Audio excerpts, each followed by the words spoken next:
सोनाब कार्बि आंलं जिल्लायाव दुंहाव थासारि।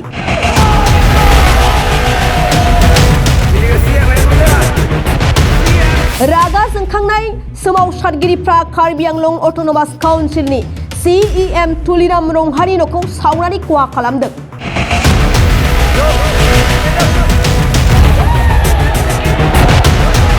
रागा जोंखांनाय सोमावसारगिरिफ्रा अर सावनानै आबुङै खहा खालामदों CEM तुलिराम रंहानि न'खौ।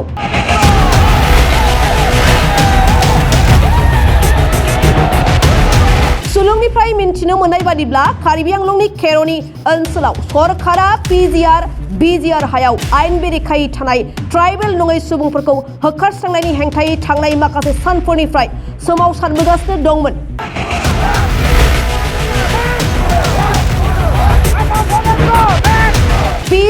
BGR हायाव थानाय सुबुंफोरखौ होखारस्रांनायखौ बन्द खालामनांगौनि एबा हेंथा खालामनायनि दाबिजों सोमावसारगिरिफ्रा लामा बन्द खालामनाय माखासे गारिफोरखौ सावनानै हिंसायारि थासारि सोमजिहोनायाव पुलिस खुंथाया सोमावसारगिरिफोरखौ दबथायनो थाखाय गोजौआव गुलि गावग्लुंनो गोनां जादों आरो सा 9 सुबुंफोरखौ पुलिसआ हमदोंमोन।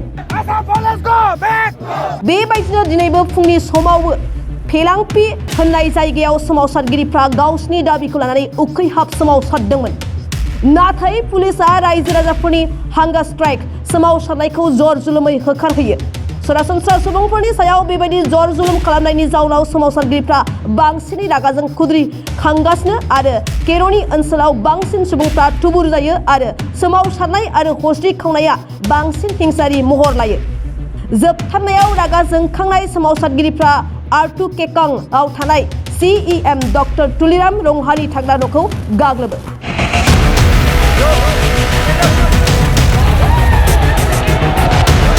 खुद्रिखांनाय रायजो राजाफ्रा CEM डक्टर तुलिराम रंहानि न'खौ अर सावनानै आबुङै खहा खालामो। बे समाव सोनाब कार्बि आंलं जिल्लानि थासारिया दुंहाव महर लागासिनो आरो रैखाथिनि राहाखौ गोख्रों खालामनाय जाबाय।